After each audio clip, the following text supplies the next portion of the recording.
Hey everybody, this is Matt with Sullivan's Mowing. I had a breakdown the other day. I ran over a piece of metal on a property and sliced my tire wide open on the sidewall. So I got it tore down right now to do the repair on it. But while I got the video showing the mower, this is my lawnmower that I use. It's a 2010 Hustler Super Z. It's got the XR7 60-inch deck under it.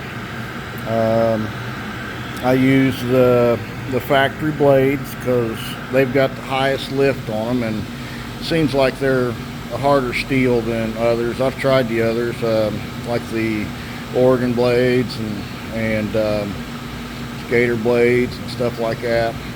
They just don't create the vacuum that is required to lay down a nice stripe, if that's what you're into. If you want a nice stripe, I recommend using the factory blades that goes on these mowers. I've used this mower now for about 11 years. I bought it 11 or 12 years now. I bought it when it was only a year old. Had 143 hours on it. Now I don't even know. Got a lot on it, but anyways, everything has been holding up firm on it. I've had several Hustlers. I've had John Deere's. I've had others, Toros. I've had Skags.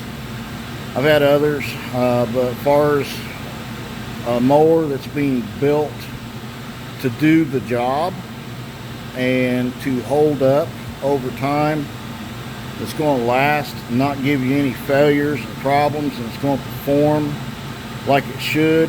Every time you want to go out there and start it, I would recommend Hustler.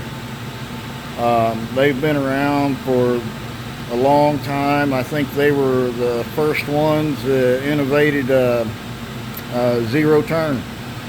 But anyways, this is it. It's got an FX 850 Kawasaki engine on it. Back years ago they claimed they were 31 horse, but I think it's about 27 horse or something like that. That's my fan. I use grass flap.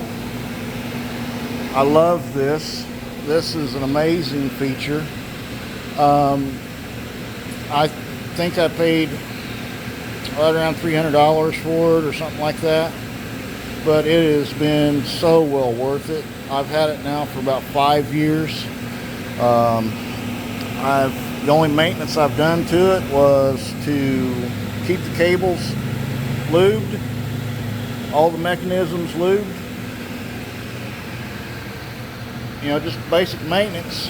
And I've replaced one cable over the 5 years that I've used this, and my foot is always on it. I love this because you don't have to remove your hands off of these controls in order to bring your chute blocker down. I mean, like them others, got them controls right here and stuff like that. You gotta take your hand off the control right there and mess with that. This one, grass flap, it's all foot operated. So you don't have to take your hands off the controls whatsoever. You keep your hands on your controls and your foot on the pedal right there, and you're in total control of that grass flap. I'll show you what it does real quick. But I mow around a lot of stuff, a lot of mulch beds, cars, street sides, all kinds of stuff. And it's just been a lifesaver for me because it's real good. This is how it works. So when I'm mowing, my foot is normally always on it. So like if I'm mowing in the direction of vehicles or whatever, all I gotta do is lift my foot down a little bit, and it will block the debris from going up and hitting vehicles. I can close it all the way, just lifting all the way up. But you know, anytime that you're running a mulch bed or vehicles or whatever, you can just close that up. And then as you're getting away from that area, you can start opening that up and relieving all that grass buildup right there. And then you can go like that once you're out into a wide open area, you know, keep that grass being blowed up instead of throwing out into like where it's creating hay rows. But yeah, this is amazing. Every time I'm around something, I'm always on this foot. So like if I get up close to something, I'll close it off. So I get away from it or turn around in the opposite direction, I can open it up like that and just hold it.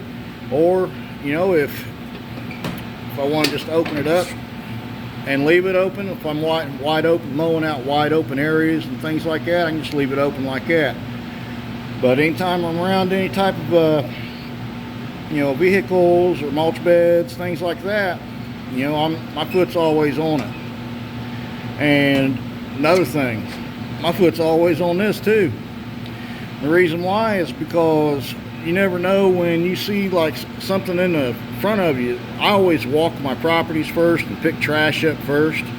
I think that's the number one thing to do, is to pick trash up first. I've seen lots of mowing crews out there. They just cut right through that trash, and it's horrible. It looks horrible. It looks unprofessional. And then they take a blower. If they take a blower and blow the lawn off, they'll take the blower and blow the trash, you know, and do that. It's a lot simpler. Just grab you like a 5-gallon bucket with a handle on it and one of those grab reach tools, you know, and just walk the property, you know, and pick the trash up first. You know, it's real simple. That way you're not cutting up a bunch of stuff and looking stupid in front of people that's passing by.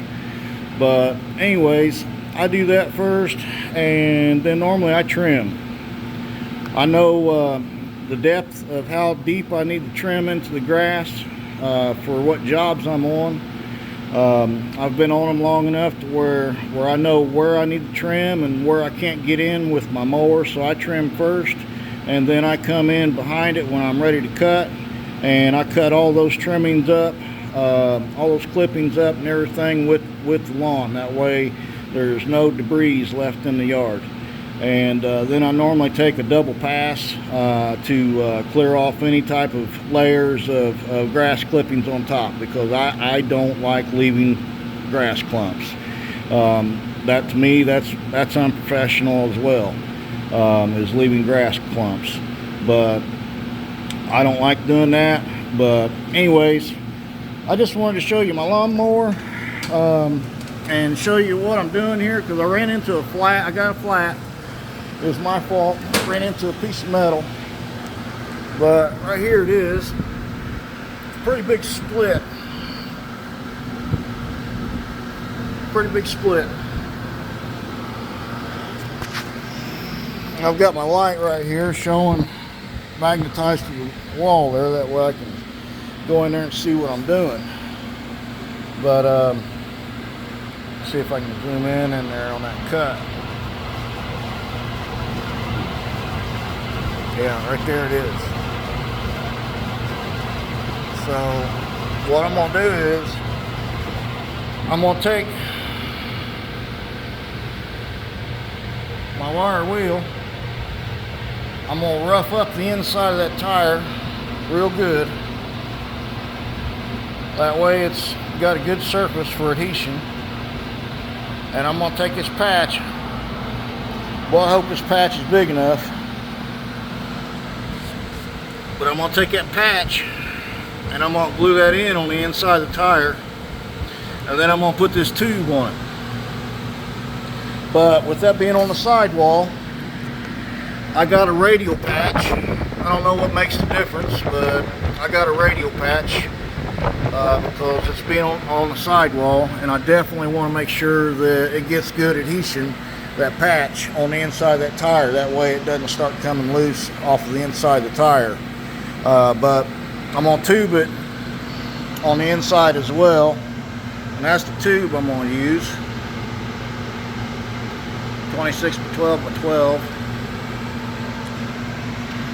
And man, this is a funny thing. I've had these tires now I got them right before COVID hit, and I think I paid like $111 with free shipping for the pair.